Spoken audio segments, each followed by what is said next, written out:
Pretty Theft. Oh, Pretty Theft. Pretty Theft. Oh man, Incredible play. Was this one done a lot? I wouldn't say a lot. No, not at all. It is one a lot of people talk about though when we bring up your name. The monologues are done constantly. Yes. The monologues are done so much that people have posted about how you need to stop doing that monologue.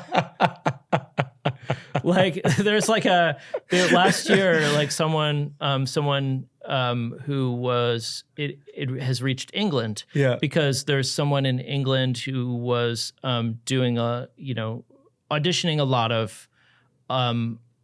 lot of acting students in lots of different programs, and posted, here are the plays that you should stop doing monologues from, and I recognized like one or two of the plays, and the rest were like all English plays that I never heard of. Them, like, oh, I should find out what these plays are. But I like immediately reposted and was, I guess it was your plays that they had mentioned. Yeah, Pretty Theft was. They were like, don't do this. Backstage also posted at one point like, stop doing this place. This monologue's being done too much. Stop doing Adam's monologues, all right? Find something else to do. God damn it! Someone had emailed me at one point. It was like, our theater teacher said no more Adam Szymkowicz monologues in class because too many of us are doing it. Which I'm like, I don't encourage that. People should continue to do my monologues, but like, I think it's pretty funny. Honestly. I see the Ian monologue because we have your monologues on our site a lot. Ian from Mercy. Ian from Mercy. Yeah, we get so many hits on our site. That's because cool. we have the monologue on our site.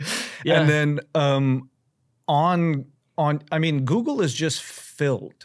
Sorry, not Google. YouTube is filled with videos of people who have recorded your monologue. It's just like there may be 100 videos of people doing Orville from is a huge one. Yeah, that one's from. And the Rare Birds, they do the one from Rare Birds too, the Evan monologue from Rare Birds. Yeah.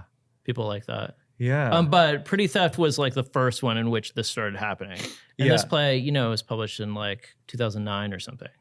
And that's crazy. It, like a few years, let's say, I don't know, 4 or 5 years after it was published, like suddenly we were selling a bunch of copies.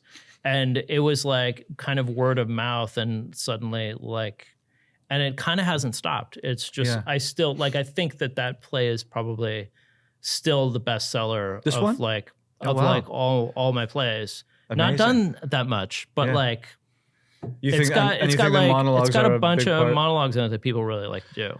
And that's why. I've always been curious over the years of being in school and working on plays for as long as I have been, and as long as all actors are when they're training. You read a lot of plays and you work on a lot of plays. The monologues are some of those moments that kind of almost attract you to and it's because usually in a play, those monologues are what it's kind of what describes the character. Really, the essence of that character is, or what the character is going through is really in those monologues or whatever it may be. And so I was always curious to know, when you're writing a play, is it ever in your mind, all right, I'm gonna write a fantastic monologue for this character, and this monologue is gonna be great, or whatever it is, because they are important parts in plays. Like when Hamlet does To Be or Not to Be, or whatever it may be. So there's all these these moments in these plays that are signature moments for these really big characters in theater, whatever, like in Streetcar Named Desire or whatever it is. There's all these moments that there is. Do you ever think, this is going to be the signature moment, or do you just write it, and if it happens organically, it happens organically? Do you know? I have a couple different answers for this. Okay. One is I recently realized that I have only one play that doesn't have a monologue in it.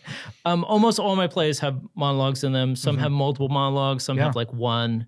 I think where it comes from is when I was studying at Columbia, Kelly Stewart, one of my teachers, she would sometimes be like, okay, stop.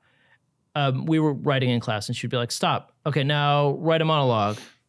And this kind of became part of my writing process. I think I internalized that and like kind of wrote my plays that way. I don't know. I mean, some, you know, like in Kodachrome, like it's, you know, someone talking to a gravestone. It's like her talking to the audience. It's like there's a lot of like specific things that are happening that like it kind of needs to be a monologue. But I don't know. I just I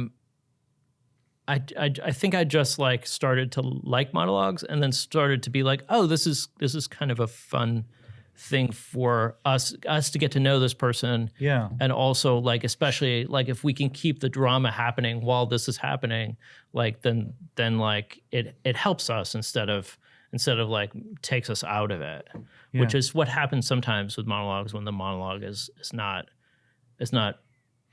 keeping things going. Yeah.